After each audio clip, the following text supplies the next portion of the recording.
down on the agenda, and we don't have to go back to it, but he's got so many letters associated with him. He must be about 150 years old. You know, he's got BA, MBA, PMP, CSM, CSSGB, CSSBB, Black Belt, CCMP, ACMP, SSLP, and ACB. Tony knows it, knows it well. So we're fortunate to have him presenting again. He's presented at least 3 or 4 times to our group in the past, and they've always been really, really interesting. Like I remember the presentation, Tony, where you walked over to the garbage can and counted the steps, you know, and it was about storytelling. So they're always memorable experiences. I'll just turn it over to you now, Tony. If there's anything else you want to say about yourself, go ahead. But I'm going to turn it over to Tony to talk about our best practices in benchmarking. Thanks. Can everybody hear me okay? Yes. Excellent. And can you see the screen? Yeah. Yep. Terrific. Well, it's always a pleasure and always a joy to come back to this group and to present. As Bob mentioned, not only have I presented in the past, but I served as treasurer for a couple of years before you received an upgrade by Anna taking over. And today specifically, I want to talk about benchmarking. What it is, what it can be, what it should be, and how it affects you as an employee, as a business analyst, but also a consumer, because it's very rare that we're actively or purposely asked about benchmarking. Hey, can you benchmark this? Can you benchmark that? But it's one of those things that we can always be doing. We can always be jotting our thoughts and providing that feedback to our fellow business analysts, because in many cases, it's another BA who might be working on a project and might benefit from such information. The way the presentation is going to flow, it's going to be very interactive. I see there's about 30 participants today. So if you have a question, go ahead and let's see, raise your hand, ask questions. I will pause at intervals every few slides to bring it about. And we'll also be taking a look at the chat. I see that some folks are having issues hearing me, so I'm just going to go ahead and put on my headset. Hold on one second.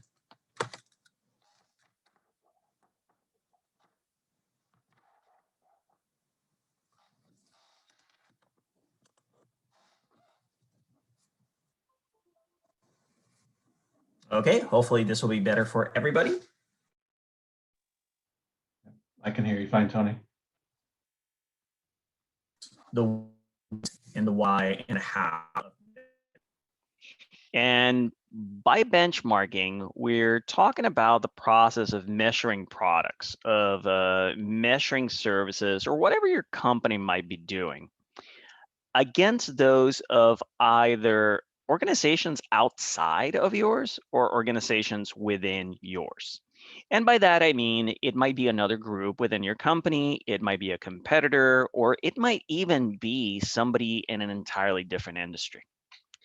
You will see that in this slide, there's a link there to where I'm getting that information. In this particular case, that specific definition comes from ASQ, the American Society of Quality.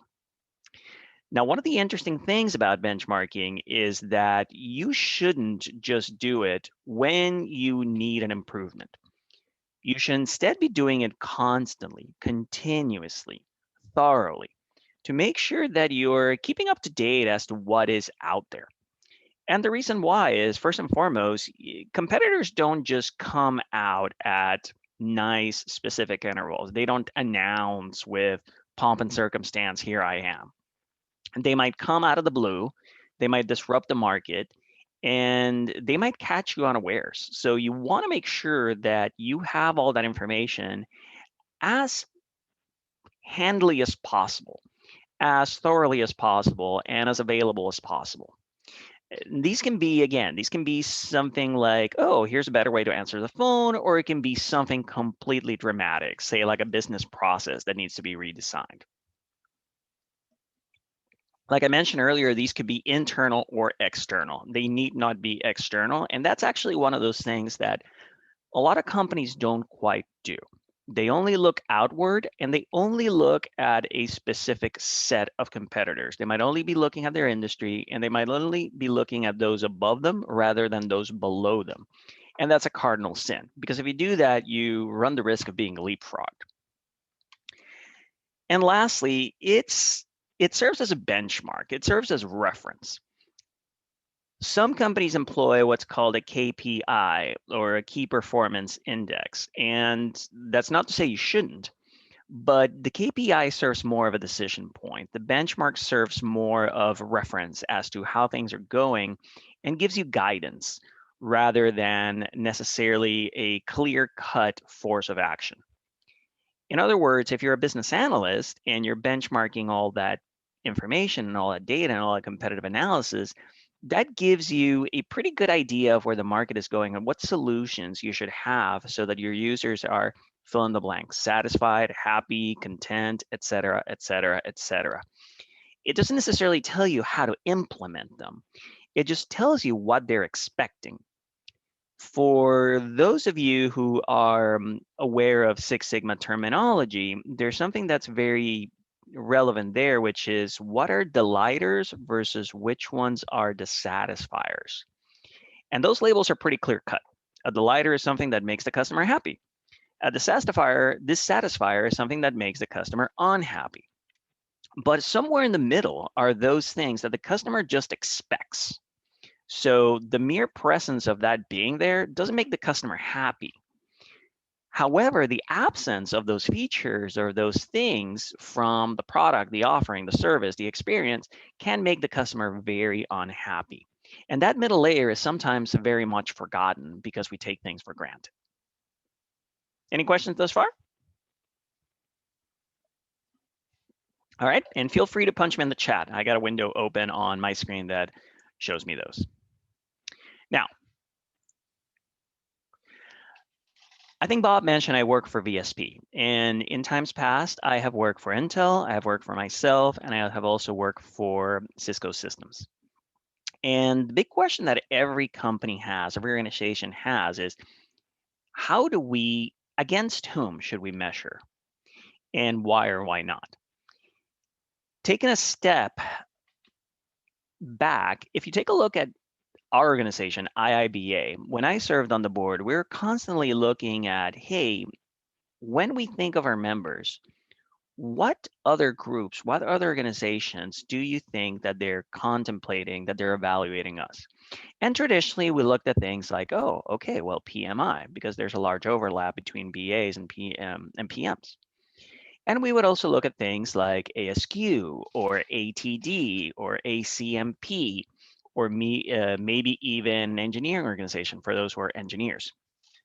But we also had to take a look at it from the perspective of, ultimately, the fact that everyone here on this call is choosing to spend an hour and a half with us, rather than 1, spending time with their family, 2, working out, 3, maybe doing something that they would rather do, like watch a movie.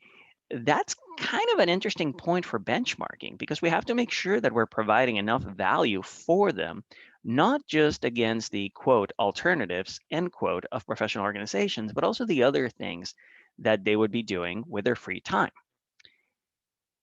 You might think that it's apples and oranges, and to a certain degree it is, but ultimately, for everybody in this call, for every member, we're really talking about time as the currency. And that is against whom we should measure ourselves, again, from the perspective of IIBA. You heard Nora talking a little bit earlier about benchmarking versus other areas in the country in terms of the job market. And the Sacramento job market has traditionally been very insular. However, we're getting a lot of folks who are coming from the Bay Area. And we're getting a lot of folks who are coming from other parts of California and other parts of the country, because of the fact that a lot of jobs now have a remote component. At the same time, that allows and that opens up the possibility of some of us looking at jobs that are remote. So it's not just about folks who are coming here and looking at the jobs in this area, but also it opens up that ability for us to take a look at those jobs outside of the area. As you recall, when we asked everybody to register for this meeting, we had two questions. The first one was, does your organization have a benchmarking group? And I want to apologize because I didn't have the chance to create a slide for this, but about 2/3 of you said you were unsure. You didn't know if they did or they did not. And about 20% said no. 4% said left it blank. And the remaining 12% said yes. So we can take a look at it from a couple different perspectives. Only 1 out of 8 knew for sure that there was a benchmarking organization, and perhaps more worrisome, 5 out of 8 was unsure. And that's a big challenge when an organization does not publicly state how they go about benchmarking. And again, it could be due to a couple different reasons. The worst one is, hey, we don't do it, period. Or the other one is there is some benchmarking going on, but there aren't some clear indications of how to go about doing it, or there aren't clear explanations as to why we benchmark against X and not against Y. We also asked about the industries, and a little under a third said that you work in the insurance industry, which makes sense because VSP and Blue Shield are, I would say, the 2 largest employers from which we draw members. But we also had a fair amount of folks who work in IT, a fair amount of folks who work in government, and then a handful of folks who work in other industries that are onesies or twosies. So I want to take the opportunity now and give a couple minutes, and I want to see you guys punch it into the chat and tell me, right, what industry you work in and against whom you benchmark, you believe or you know. And you can just write down a couple different companies. It doesn't need to be everybody. So let's take about 2 minutes at 6:02 and start seeing the responses.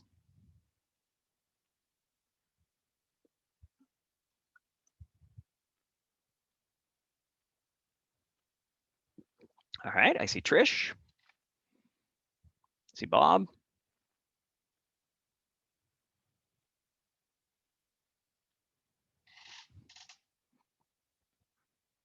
I see Eileen. I see P. Simon, Pandu.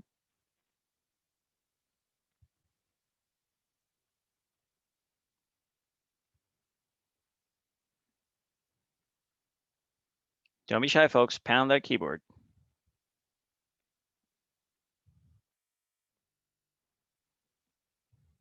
Jill St. Clair, Christina.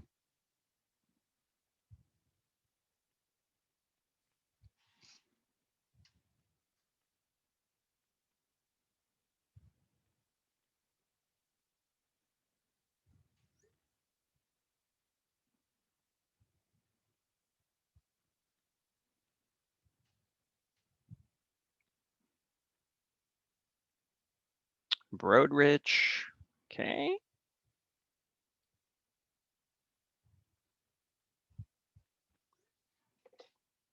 All right. So you see a pretty, oh, there we go. Other insurance companies, et cetera, et cetera. Also IT requirements, info securities, et cetera. Great.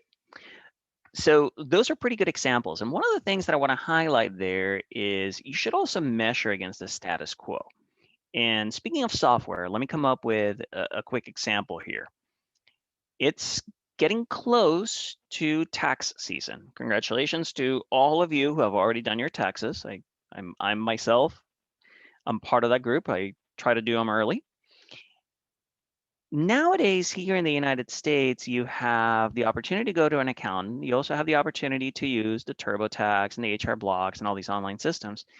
And you also have the opportunity to kind of do it yourself, pen and paper. Now, in a way, this industry has perversely made doing it by yourselves with pen and paper bad because it takes time, because it's error prone, and because if you submit a paper return to the IRS, it's going to take a little bit longer.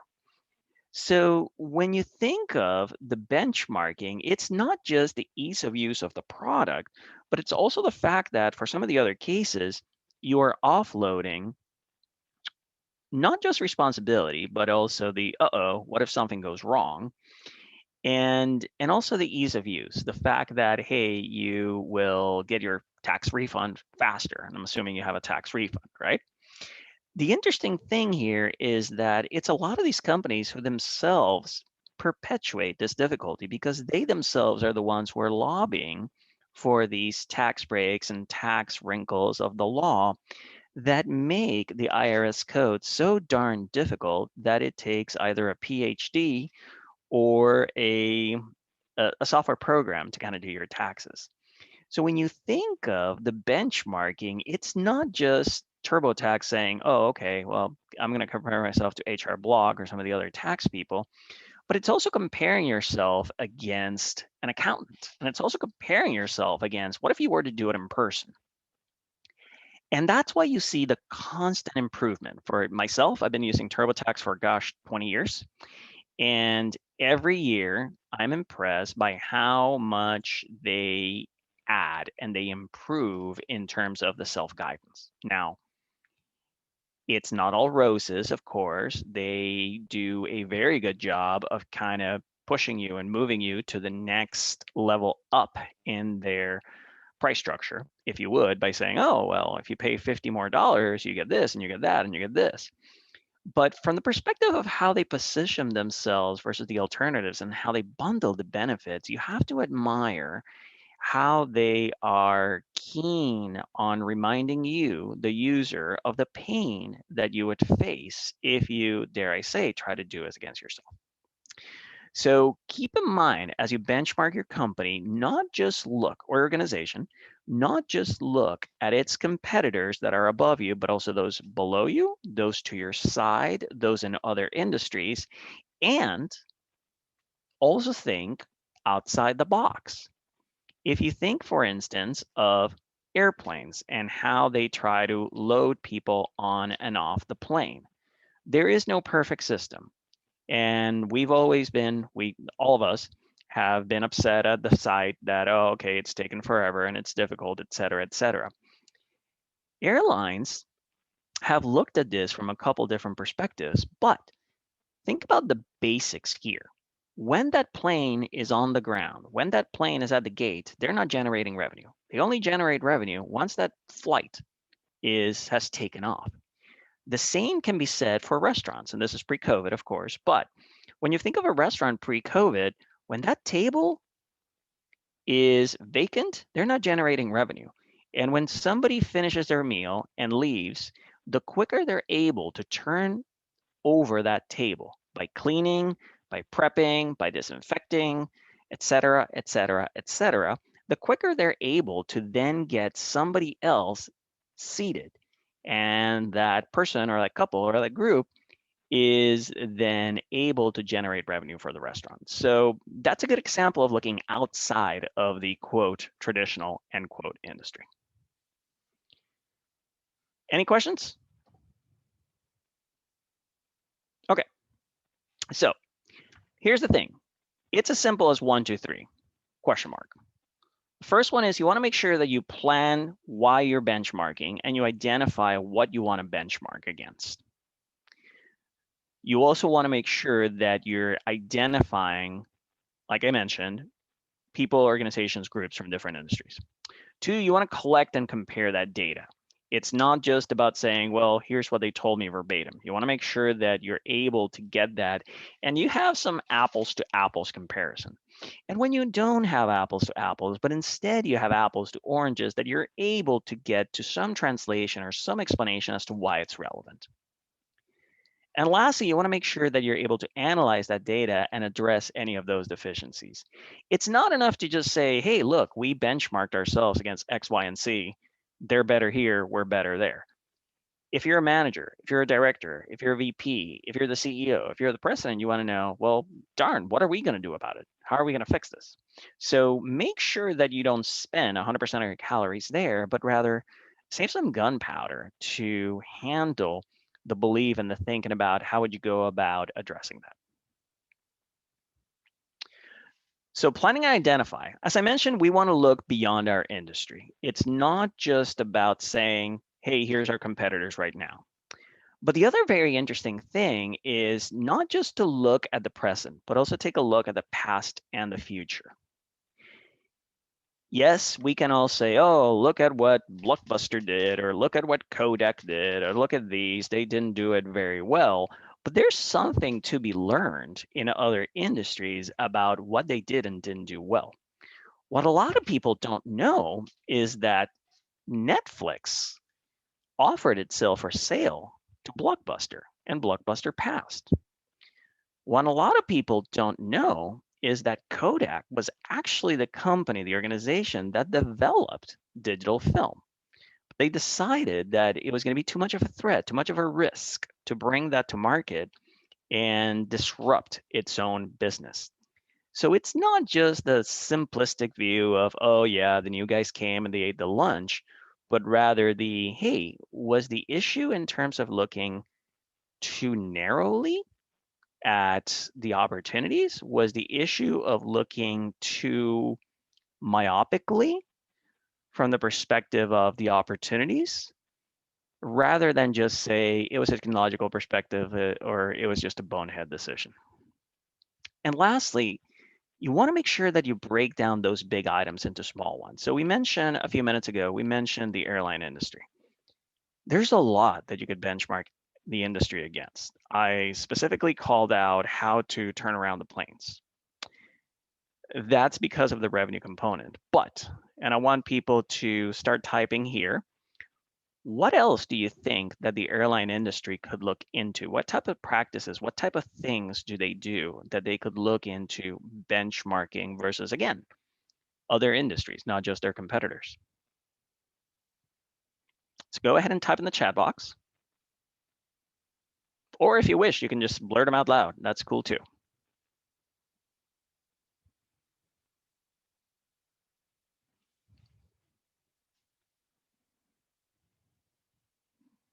Don't make me call on you, because I will.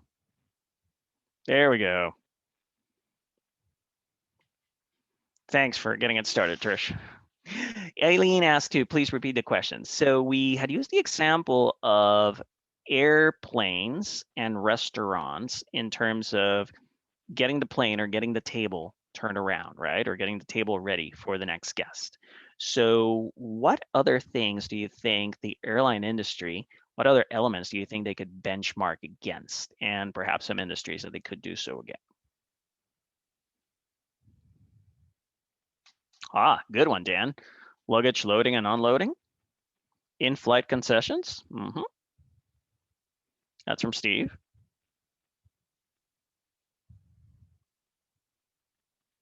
Arriving and departing on time, says Bonnie. Customer service, says Trish, or lack thereof. Fuel efficiency by Dan. Excellent. So let's take fuel efficiency for, loyalty programs as well. So loyalty programs, that's something that the airline industry really in many ways began. It was at the dawn of the 80s, late 70s, that American Airlines really began with Advantage. And it was revolutionary because the airlines had just a few, well, the airline industry had just a few years prior been deregulated. So now there's a fierce price competition, and American Airlines wanted to get ahead of the market. Now, in only a few years, pretty much everybody had their own. And you saw a fair amount of the same sort of thing. But then they continued doing that, and then it spread to other industries, such as hotels, such as car rental companies, and so on and so on. Okay, we'll go back to some of these examples as we progress. So let's take this scenario here. You're a car dealer. If you're a car dealer, up until, say, 20 years ago, you had one reason for living. And what was that? You can blurt it out if you know it. It's not a trick question. Sell cars. Sell cars. That's what you did. However, then they sort of said, hey, wait a second. We can sell new cars or we can sell used cars. And by the way, we could also buy used cars and go ahead and sell them, either as a trade-in or something along those lines. And then they started saying, you know, it's kind of foolish that we only service our own cars, our own brands. For something as basic as an oil change or new tires or changing the wipers, we should be able to service all cars. So you see how the car dealer went from just doing one thing to, hey, there's a couple things that you can do. Now, let's think about the benchmarking that they likely did and they are still doing as to how about offering this. For all of the four things that you see there in the black rectangle, they still need the following. They need to test a product, or the customer rather. The customer needs to pay for the product. The customer needs to maintain the product. And hey, also the customer needs training on the product. And looked at it from the perspective of the car dealers themselves, they need to be able to offer such a service where they can show the customer around, where they can train the customer, where they can give the customer the warm and fuzzy, because it's not just that check that the customer gets, or sorry, the customer gives at that point in time that provides that value. It's also all the subsequent steps. It's also that warm and fuzzy that brings the true revenue generators, which nowadays is more on the financing and on the service and maintenance. So who do you think these folks go ahead and benchmark themselves against? I'm going to give you some starters, but I also want to see on the chat your particular perspective. And these are in, I was going to say alphabetical order, but not alphabetical order. They are just in random order. They probably look at boat dealers. If you're a boat dealer, you're sort of engaged in the same business. Now, granted, not everybody has a boat, whereas a lot more people have a car. But there is a lot to be said about how boat dealers go ahead whining and dining their customers because they are more lucrative. What about doctor's offices? When you go into the lobby now at a car dealership, at least where I take my my Honda, I see a quiet room. I see a room that has toys for kids, or at least before pandemic. I see a room that has a TV. I see a room that has internet access. I see a room that has complimentary water. I see a room that has fresh donuts. These are the types of things that some of them you might also see in a doctor's office. Some of them you might see in a dentist's office. And some of them actually, you quite honestly, you should see in those, but don't see. Same with daycare centers, right? As I mentioned, you don't want a couple with a child and the child being crying to walk out the door because the child is crying. You want to be sure that you can prompt them to say, hey, how about one of you takes the child over to the toy room and hangs out there and we can continue the conversation and then we can trade off. These are the things that allow them to provide that better service and that better experience. The other one is car washes. Why would you not get a car wash when your car is getting serviced? I can't recall the last time that I wasn't offered a free car wash. Now, does it mean that it's as great as one at the detail shop? No, of course not. But it's something that now we've come to expect, to the degree that if you go get your car serviced and you get back a car that's dirty on the outside, you're probably going to complain. You're probably going to say, my goodness, you couldn't do this? Let's take a look at banks. Again, the last time that you went to a bank, chances are that you did not have the experience that you would have 10 years ago. Maybe there's comfy chairs. Maybe there's some water. Maybe there's something along those lines. Maybe they were able to provide you an appointment. And those things would be unheard of back in the day. You see a couple of the other elements, but I want to, again, open it up on the chat and to get the perspective of against whom else do you think that a car dealer should be benchmarking itself?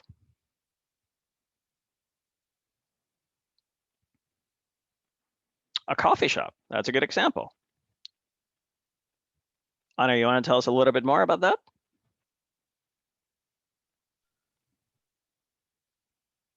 I think I'm just at a point in life where I expect coffee at all times, and it doesn't matter where I walk into. That's what I'm hoping to see while I'm there. Let me ask you a question. Do you expect crappy coffee nowadays when you go to a car dealership? I expect decent coffee at Okay. least. Yes. There you go. And that's a good example. It used to be that back in the day, you would go into such a place and you would expect, yeah, okay, probably some old bitter coffee. And now with K cups and all these different things, you know that you would at least expect there to be something decent. Dan, you mentioned the department store. Tell me more. Yeah, so the dealership where I get my cars serviced, there's the parts counter. Uh-huh. There is, they have their own car rental agency. Of course, there's sales if I wanted to buy a new vehicle. There's the service counter. Those are the ones that come to the top of my mind. Yep. And in many cases, you can even buy a t-shirt or a visor or a cap or something along those lines, because Correct. my goodness, it's not enough for you to be driving a car that says the car's name. You need to be also advertising it elsewhere. Of course. Yeah. Steve, public transportation. Tell me more. Well, I'm not sure if it goes along, maybe it does with what you're talking about, but the more people go towards public transportation, the less need they're going to need for a new car or used car. Yep. So it's more of like a threat analysis than a benchmarking. Oh, Jill St. Clair has an interesting one. Wineries. I want to know where you get your cars, Jill. I kind of just thought about if you went to a winery, you'd want to test the product, pay for the product. So I guess you could maintain the product, and then get trained on the product. So by whomever the wine works at the winery. Exactly. That's a great point, because when you think about it, traditionally, it's very rare that you're able to buy a car that has 0 miles on it. And that's because cars are meant to be test driven. So you might end up driving out of the dealership with a car that has 100 miles. And that's probably because, I don't know, 10 people test drove it before you. You might see this if you're the dealership. Once upon a time, you might have said, oh, okay, well, we're only going to have 1 car that can be test driven. Well, it doesn't make sense, because what if you have 10 people who want to test drive it now? Are you going to tell them to wait? No, of course not. The expectation as to trying the product and being able to be provided that training is very important. And certainly the more that cars become complex. My mother-in-law bought a Subaru about 1.5 years ago, and I went with her to, among other things, sit on the back seat and record as the salesperson was showing her how to use the center console. Now, my mother-in-law is relatively tech focused and tech advanced, but nevertheless, it could be a little bit daunting when somebody is just bombarding you with information for a long time. The mere fact that, hey, I went there and I said, I'm just going to record this. The salesperson and I had the conversation afterwards and said, hey, this should be something that you guys offer, right? If you have somebody else who is not doing anything right now, you should tell that person, come, I'm teaching this possible customer how to train her car, how to learn her car. And just ask the customer, hey, can I use your phone? And that way you'll have a video.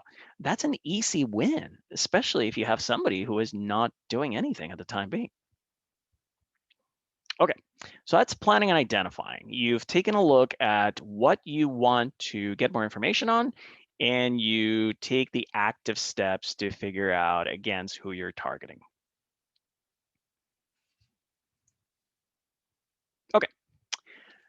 One word of caution, though, don't try to boil the ocean. And by that, I mean, you're not going to be able to benchmark every single thing every single time at all times. So if you remember the airlines, we were looking at specifics. Now, you might ask yourself, well, if I want to be number 1 in the industry, I want to benchmark everything. True, that's fair, but benchmarking by itself doesn't come out of a vacuum. Instead, you would take a look at your customer satisfaction surveys and say, It seems like people are not happy about X, Y, and Z. They're happy about A, B, and C. Well, let's go ahead and benchmark. And you should benchmark against both, right? A, B, and C, and X, Y, and Z. But you want to measure both where you were, let's call it ahead of schedule or ahead of the curve, behind the curve, against the relative weight, against the relative importance that your customers are assigning to that particular attribute. If your customer survey tells you that they don't care about the color of the floor mats, by goodness, don't worry about the color of the floor mats, right? It's not going to be the type of thing that it's going to move the needle. The counter argument to that is that the customers might say, well, I don't really care about that until I do, until somebody gives me something completely revolutionary and all of a sudden I care. So I can see both sides of the argument. There you have to use your own judgment and figure out whether something has the potential to really all of a sudden become a worry bead for you because the customers are clamoring for it rather than not clamoring for it. All right, next is collect and compare. And here, remember we spoke about apples and oranges. Now, it's okay to compare apples to apples. It's okay to compare oranges to oranges. And it's sometimes okay to compare apples to oranges as long as you know where they are the same and where they are not. In other words, if you're comparing two things that are 50% identical and 50% different, don't start by saying, well, they're 50% different. Start by saying, well, they're 50% identical or 50% alike or 50% similar, right? There are some things that you would be learning. In the example against of the airline, it would be ridiculous to say, well, the only thing that airlines and restaurants have in common is that they both serve food, or at least once upon a time airlines did. Yeah, but you're missing the point about the customer experience. You're missing the point about generating revenue and turnaround time. You're missing the point about cleanliness and friendliness and the desire to spend the customer's money to spend it there rather than on the alternatives, rather than say drive or take a boat or walk a place. Well, you can't really walk, but you know what I'm saying. And in the example of a restaurant to say, well, I don't want to go to a restaurant, I want to eat in, or I don't want to go to a restaurant, I want to take out. So don't just look at this and say, well, this one's apple, that one's orange, and walk away. Ultimately, they're both fruits. Ultimately, they're both good for you. Ultimately, ... So keep on looking for those things that they have similar, that they are alike, that they have some sort of nuggets that you can take. And when you collect and compare, one of the knee-jerk reactions is, well, benchmarking costs money. Yeah, but it doesn't need to cost a ton. Once upon a time, the easiest way to benchmark a consumer good product was just to go to the mall and see people in the mall. With the rise of online shopping, you can't necessarily do that, but you can take a look at some freely available information like Google keywords. What are people Googling for? And what are people looking for? And there's also all the other elements, and we'll talk about a few of them here. And they're in no particular order, by the way. But you can tear apart the product. The first time that the iPad came out, the first time that the iPhone came out, all of the competitors bought one, not just to try it out, but also to tear it apart and figure out how on earth did such a product get created. So that is certainly a way to do that. You can also just look around, walk around, I should say. And we spoke about that at the mall, but you can also do that if you are at a factory and perhaps you're at a different group within your company and you just want to benchmark against them. You can also listen. The customers are telling you a lot of things, and they're doing so in many different ways. Sometimes it's very direct. Maybe it's just in warranty reports. Maybe it's just in customer service calls, or maybe it's just in focus groups, and I'm jumping one here. You can also call customers and just ask them the question. Now, beware here that you're going to have a low success rate when you are reaching out to people right now and asking for questions. It's much better, of course, to try to talk to the customer when the customer is in a place that he or she wants to be spoken to. But you have to balance the fact that that may be just a fraction of your potential customer base, not just your real customer base, not just your actual customer base, but your potential customer base. You can also do a lot by reading, particularly for those of you who work in companies that have competitors which are public companies. If you're a public company, you have to publish a certain amount of information with the SEC. And depending on how large your company is, there's going to be a lot of press clippings on it. So take the opportunity and look around. Make sure that you're reading up on this. A couple that I also want to highlight is touching and feeling. So mystery shopping is always great. I work for VSP. So for those of us who work at VSP and we're taking a look at, hey, how are those frames by this other company? There's nothing better than going into an optometrist's office and taking a look at those products and touching and feeling. That is the best way to gauge quality, to gauge comfort, to gauge appeal. And that goes with see it and watch as well. Again, I want to open it up in the chat box and see if anybody else has any other questions or any other comments or any other ideas as to how I go about doing this.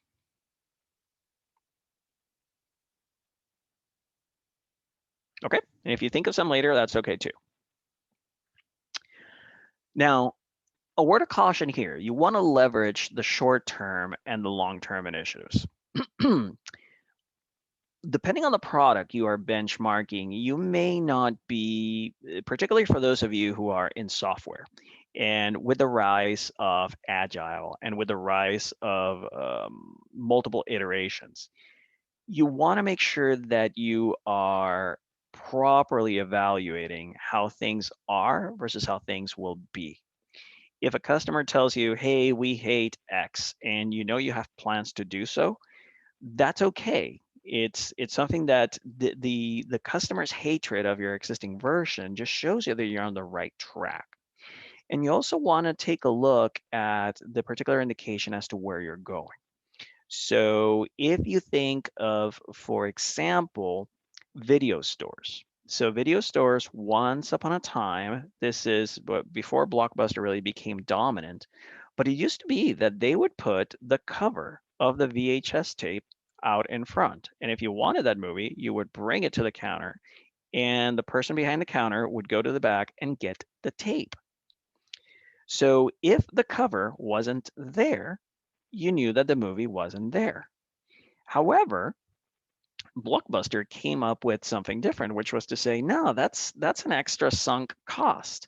Let's just put the movie and the tape right on the counters, right on the displays and the shelves. And by doing that, they were able to, one, eliminate a barrier there that most people didn't really think that they needed. If you had asked them, would you like self-service? They probably would have said, I don't know about that. But once they did it, it made sense and it became the de facto standard in the industry. The third and final step is analyze.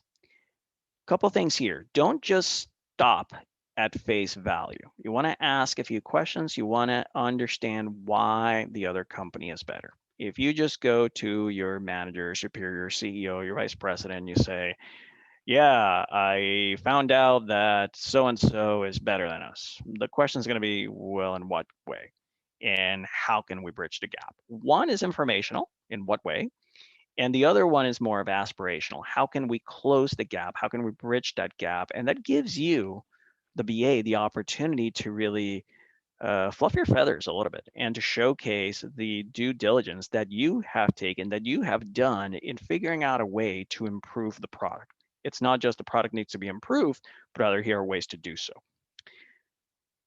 The thing that we're underscoring here is you have to figure out why and whether it matters. Remember earlier, I discussed the fact that if a customer is saying that the color of the floor mats don't matter to him or her, use that. Make sure you're incorporating that and not just throwing raw data. Ultimately, if you say, hey, we rank lowest in X, that can set off some alarm bells. However, if you said, hey, we rank lowest in X, but that's also the attribute that people care the least, that should not ring alarm bells. That should be confirmation that you are spending your calories, you're spending your focus, you're spending your attention in the right place. Steve, Bob, can you give me a quick time check? I know that we started a little bit late, but how much more time do I have?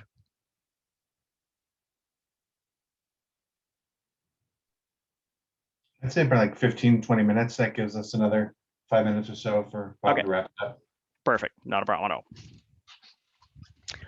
One interesting story that I want to point out is mining your biases and your blind spots. So here's a story from the Second World War. The United States government was concerned as to whether its fighter planes were properly resistant to enemy wear and tear. And the government said, we need to ask some experts. And they convened some experts and they had them take a look at planes that had come back from war, from contact with the enemy, and had them examine them. And these planes had a lot of, let's just call it bullet wounds or bullet marks, right? In a lot of different places. And the consensus was, hey, look, this portion of the plane has 20% of the bullet marks. We should reinforce that. Or, hey, this portion of the plane has 10% of the bullet marks. We should reinforce that. There's a gentleman who actually took a very contrarian view, and he said, no, I think it's the opposite. I think that we should reinforce those places that had 1 or 2% of the bullet marks. And the United States government was flabbergasted as to why there's such a big difference between what everybody else was saying and what this person was saying. And they asked him to explain. And they said, well, you're only looking at the planes that are coming back. What about the planes that went down? If you're looking at the planes that come back and a quarter of the bullet marks are in a particular section, that probably means that that section is strong enough. That probably means that that section is robust to withstand that onslaught.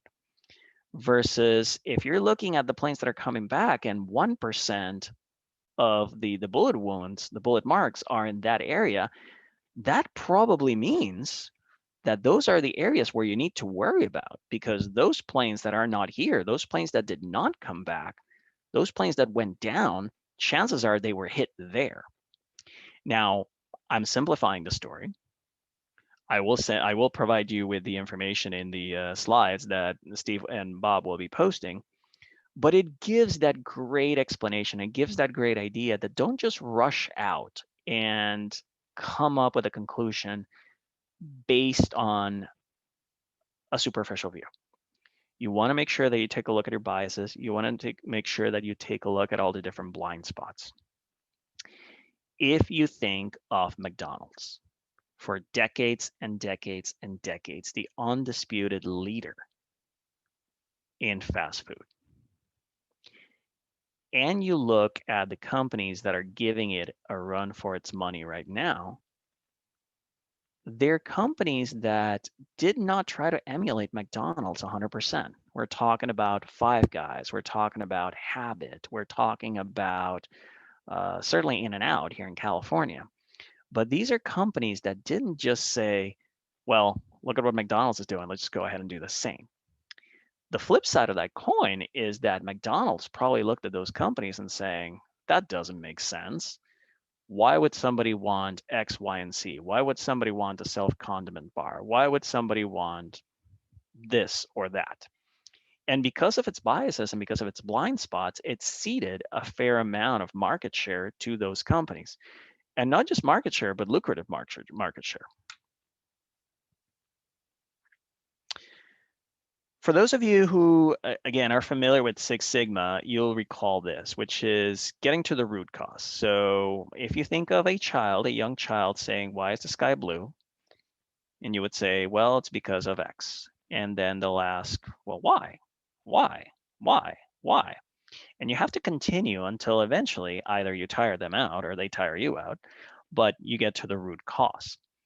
And something similar with benchmarking. Again, it's not just about saying, oh, they're better than us or they're worse than us, but rather talking about why the specifics. If you think of the airplane scenario, are they turning around the airplane better because, or faster because they're better trained? Are they turning it around because they're using better machines to clean up? Are they turning it around better because they do a better job of cleaning it before the airplanes is on the ground? Are they doing a better job because maybe they have passengers who are tidier? Those are the kind of questions that you should be asking. And I do see a question from Eileen here on, do you find challenges in gathering data from a competitor that is highly confidential or that they don't want to share? I will definitely say that competitors tend not to want to share. The what am I going with? The caveat to that is if you are looking at something that benefits the industry as a whole, right? If something benefits the industry as a whole, there's the potential of sharing best practices. But yes, gathering data from a competitor, you have to be nimble. You have to take a look at data that might not be out there. And it could be as simple as guerrilla marketing, or guerrilla style, you just go to the stores and do that kind of information gathering. You get that perspective. You just ask the employees, hey, what do they think they're doing? You could take a look at word of mouth data. You take a look at elements of social keywords. If it's a company that provides a physical product, there might be some tear down reports that are available there. Even some YouTube videos that talk about unboxing or that talk about the product reviews and the benefits. There's going to be some information there that will be beneficial. Now, some of that will be anecdotal, yes, but nevertheless, it gives you a good sentiment.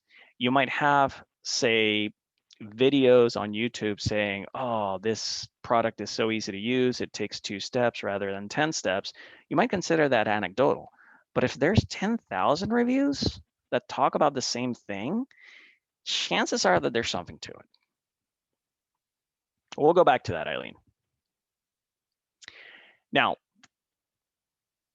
this I think we've already covered, which is all about not just saying, hey, they're better than us or we're better than them, but figuring out how are you going to use that information.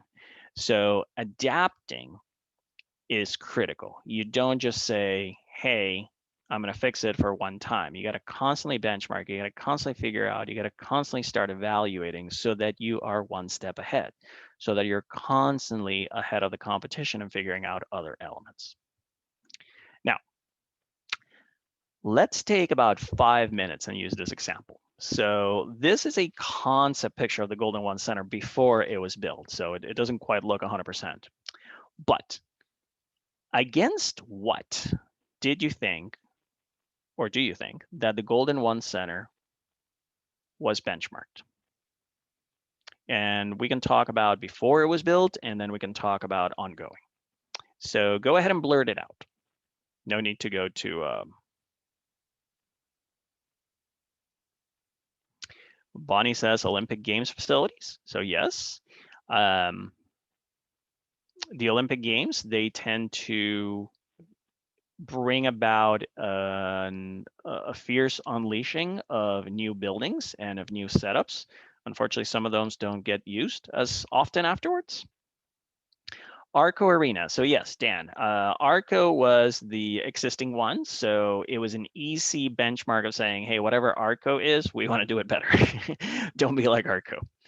But there are some elements of saying, hey, here's why it was difficult.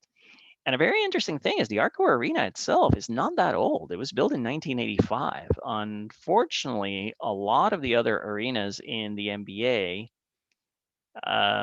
have been replaced since then. So it looks outdated. I think only a few of them were older than Arco, one of them being Madison Square Garden. And of course, Madison Square Garden is MSG and not a random arena. Chase Center, Oracle facility. Yes, interestingly enough, the other way around, Chase Center came after. So Christina, in this viewpoint, it's actually a Chase Center. Take a look at a Golden One rather than the other way around. Now, you're telling me buildings. You're giving me buildings. Step beyond that. What other things do you think they would be benchmarking against? Okay, so there's the element of location, parking, accessibility.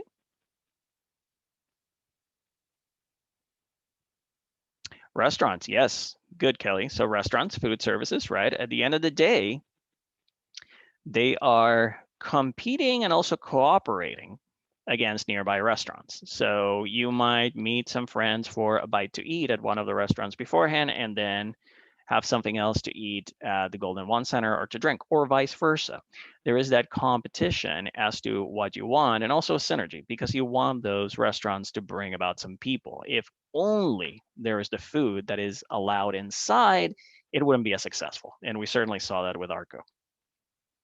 Christina brings about malls with multiple retail types. Absolutely, absolutely. One of the interesting things, and I've never visited this particular portion of the Golden One Center, but I did hear about it and saw some pictures. Golden One Center has a special room for customers, patrons who have sensory issues. So if you have autism, or if perhaps you have other such conditions that bring about, say, an intolerance of loud noises or something like that. And that at first glance seems contradictory, right? Well, why would you go to the Golden One Center? Well, there's the element of going there as a family. There's the element of being accommodating. There's the element of understanding that folks might like some things of the event, and it need not be a basketball game. It could be a concert or something like that, but not everything else. Public transportation, that's a great example. And it's not just about making sure that you can get in and out of the arena, but also the fact that, hey, in order to get in and out of the arena, you need, well, get into the arena, you need a ticket. So who else needs tickets? Well, the people who ride the bus, the people who take trains, the people who take the light rail, the people who take the subway, the people who take planes, all that kind of stuff. Technical capabilities such as Wi-Fi, that's a great example. It's almost like Anna demanding coffee everywhere she goes. We demand Wi-Fi now everywhere we go. So you can look at it as a nice to have, and the traditional one would have been like, oh yeah, okay, because somebody wants to check their email or something like that. But the more forward-looking arenas and the more forward-looking sport experiences now incorporate that, so you can heighten your enjoyment of the game, of the spectacle, of the show while you're there.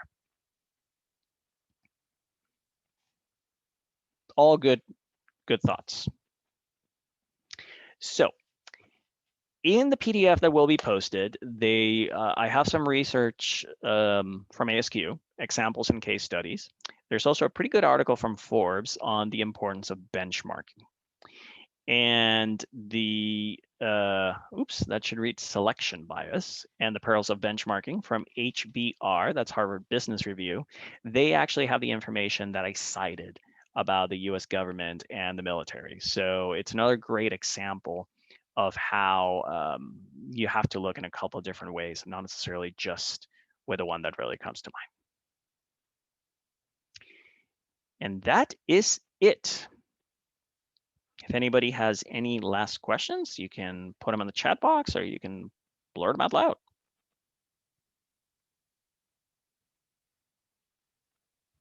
You can also reach me after my email will be published, and I'm around if you're in VSP, and I'm around elsewhere too. Eileen, I know that you had a question about other sources. Did that help? Did any other comes to mind?